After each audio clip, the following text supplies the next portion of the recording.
बिस्मिल्लाहिर्रहमानिर्रहीम। आज 10 जुलाई है और हमारा लेक्चर नंबर 13 जो है वो आज शुरू हो रहा है। तो हमने कल तक पढ़ा था कॉस्ट ऑफ प्रोडक्शन के बारे में। उसमें हमने एक फर्म जो है उसके हर नौइयत के कॉस्ट जो हैं वो डिस्कस किए थे कि एक फर्म को एक चीज़ प्रोड्यूस करने के लिए किस नौइयत के अखराजात बर्दाश्त करना पड़ते हैं। फिर कॉस्ट के जितने भी कर्व्स हैं उन सबको हमने डायग्रामेटिकली देखा था और डिस्कस किया था। तो आज हम जो टॉपिक डिस्कस करेंगे वो है फर्म की वसूलियों का तज्जिया, एनालिसिस ऑफ फर्म्स रेवेन्यूज। क्योंकि एक फर्म जो है जब एक चीज़ प्रोड्यूस कर रही होती है तो हमें देखना होता है कि वो मुनाफा में जा रही है या नुकसान में जा रही है। तो फर्म की वसूलियों का तज्जिया जो है वो इसलिए ज़रूरी है ताकि देखा जा सके, इस नतीजे पे पहुंचा जा सके कि फ़र्म ने एक चीज़ को पैदा करने पर जो मसारफ बर्दाश्त किए हैं, जो सरमाया लगाया है, क्या उसे कोई मुनाफा हासिल हुआ है या वो नुकसान में गई है या वो बैलेंस पे रही है। तो नफ़ा नुकसान की सूरत हाल को जज करने के लिए हमें analysis of firms revenues, firm की वसूलियों का तज्जिया भी करना पड़ता है। अब फर्म की वसूलियों से क्या मुराद है ये हम देखते हैं। अब वसूलियाँ जो हैं वो उनको जब हम डिस्कस करेंगे सबसे पहले हम देखेंगे कि टोटल रेवेन्यूज़ क्या होती हैं, कुल हासिल क्या होते हैं। अब टोटल रेवेन्यूज़ से मुराद वो रकम है जो फर्म को पैदावार की एक ख़ास मिकदार, एक ख़ास कीमत पर फरोख्त करने से हासिल होती है। Total revenue is equal to price multiplied by Q. कुल हासिल बराबर है कीमत मल्टीप्लाई पैदावार की इकाइयाँ। जितनी चीज़ उसने प्रोड्यूस की है उनकी इकाइयों को जब हम प्राइस के साथ मल्टीप्लाई कर देते हैं तो हमें कुल हासिल या टोटल रेवेन्यू जो है वो हमें मिल जाती है। फॉर एग्जांपल एक फर्म जो है वो 100 यूनिट्स जो है वो किसी चीज़ के प्रोड्यूस कर रही है और एक यूनिट जो है उसकी कीमत 80 रुपीज़ है। तो हम कहेंगे कि फर्म के कुल हासिल क्या हैं। एक फर्म जो है वो किसी चीज़ के 100 यूनिट्स जो है वो प्रोड्यूस कर रही है और कीमत जो मार्केट में एक यूनिट की है वो है 80 रुपीज़ पर यूनिट। तो फर्म की टोटल रेवेन्यू क्या होगी, फर्म की टोटल रेवेन्यू होगी 8000। इसके बाद हम देखते हैं एवरेज रेवेन्यू, औसत हासिल। फर्म को अपनी पैदावार मार्केट में सेल आउट करने से एवरेज क्या हासिल हुई है, उसकी औसत हासिल क्या रही है, औसत वसूली जो है वो क्या रही है। तो एवरेज का फार्मूला आपको पता है, average revenue is equal to total revenue divided by output.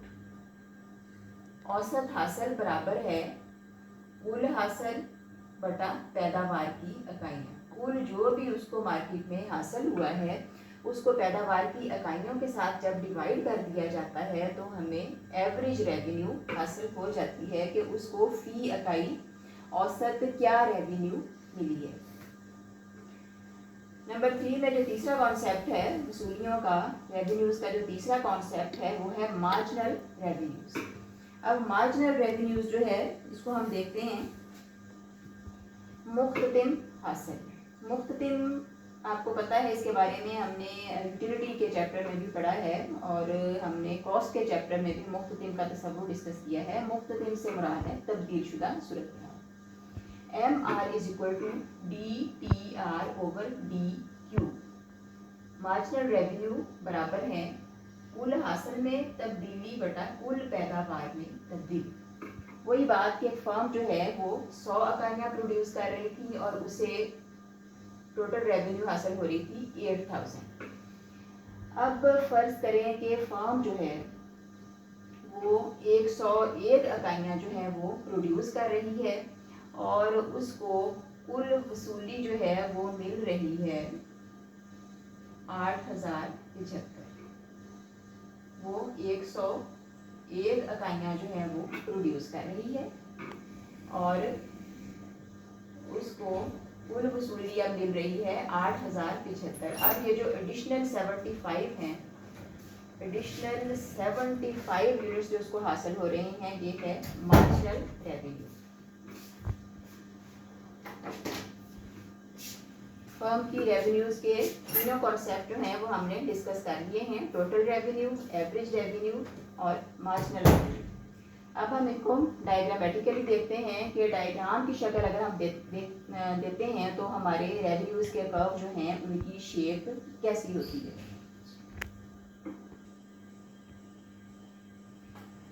अब हम देखते हैं कि फर्म की जो मुख्तलिफ नौइयत की वसूलियाँ हैं, total revenue, average revenue and marginal revenue, इनको हम मुकम्मल मुकाबला के हालात के तहत कैसे डिस्कस करेंगे। अब मुकम्मल मुकाबला जो है उसको, जिसको हम परफेक्ट कंपटीशन कहते हैं, इससे आप लोग जो हैं वो काफ़ी वाकिफ़ हैं कि मुकम्मल मुकाबला से मुराद ऐसी सूरत हाल होती है जब मार्केट में एक चीज़ की एक जैसी ही इकाइयाँ मार्केट में अवेलेबल होती हैं, हर इकाई की कीमत सेम होती है, पूरी मार्केट में इस वक्त जितनी भी फर्म्स काम कर रही होती हैं सब उस चीज़ का एक ही रेट वसूल कर रही होती हैं, कोई कमी पेशी नहीं होती। और मार्केट में नई फर्म्स जो हैं वो बहुत आसानी से आ सकती हैं, पुरानी फर्में कारोबार छोड़कर जा सकती हैं। तमाम कंज्यूमर जो हैं वो मार्केट के हालात से मुकम्मल वाकिफ़ होते हैं। तो इन हालात में मार्केट में एक वक्त में जो कीमत मुकर्रर होती है उसको कोई तब्दील नहीं कर सकता, और जब हर इकाई की कीमत एक होगी तो औसत हासिल जो है वो भी चेंज नहीं होगा, मुख्ततिम हासिल जो है वो भी चेंज नहीं होगा। तो इन हालात में, मुकम्मल मुकाबला के हालात में, total revenue, average revenue, marginal revenue के जो कर्व्स हैं वो किस शक्ल के होंगे वो डायग्रामेटिकली आप लोग देख सकते हैं। अब हमारे पास जो टेबल है, जो शेड्यूल है, उसके मुताबिक एक फर्म जो है वो प्रोड्यूस कर रही है, पैदावार की जो इकाइयाँ हैं वो है 1 से लेकर 5 तक। हर इकाई का रेट क्या है, 10 रुपी पर यूनिट, 10 रुपी पर यूनिट। कीमत मुकम्मल मुकाबला के तहत 10 रुपीज़ फिक्स हो गई है, इसको ना कम किया जा सकता है ना ज़्यादा किया जा सकता है। जब रेट फिक्स है इट मीन्स के टोटल रेवेन्यू, कुल वसूलियाँ जो हैं वो एक ख़ास तरतीब से बढ़ रही हैं, 10, 20, 30, 40, 50, ठीक है। फ्लक्चुएट नहीं कर रही कि 10 से 20 पे आ गई, 20 से 22 पे चली गई, उसके बाद 30 पे आ गई, ऐसा नहीं है, बल्कि एक ख़ास तनासुब से बढ़ रही हैं। और एवरेज रेवेन्यू जो है, एवरेज रेवेन्यू हम किस तरह मालूम करते हैं, total revenue divided bye Q, 10 divided by 1, 10, 20 divided by 2, 10, 30 divided by 3, 10 onward. Average revenue column हमारा सेम जा रहा है। मार्जिनल रेवेन्यू, मुख्ततिम वसूलियाँ हम कैसे मालूम करते हैं, कुल वसूलियों में से हर अगली वैल्यू में से प्रीवियस वैल्यू को हम माइनस करते चले जाते हैं, जो डिफरेंस आता है वो होता है मार्जिनल। अब इनका डिफरेंस चूँकि 10, 20, 30, 40, 50 का डिफरेंस 10 चला आ रहा है, तो हमारा मार्जिनल रेवेन्यू का जो कॉलम है वो भी ऑनवर्ड 10 ही आएगा।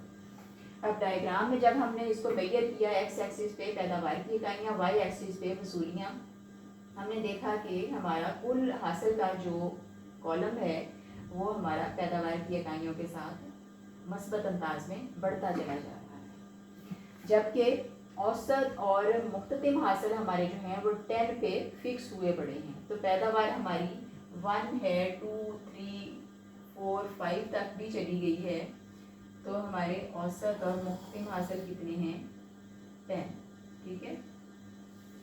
इट मीन्स मुकम्मल मुकाबला के हालात में औसत और मुख्तलिफ वसूलियों का एक ही ख़त बनता है जो कि एक्स एक्सिस के बिल्कुल मुतवाज़ी जा रहा होता है, और कुल वसूलियों का ख़त जो है वो मस्बत अंदाज में लेफ़्ट से राइट की तरफ बढ़ता चला जाता है।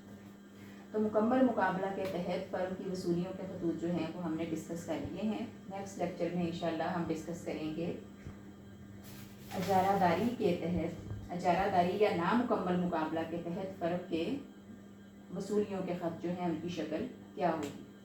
चलें इंशाल्लाह कल मुलाकात होगी।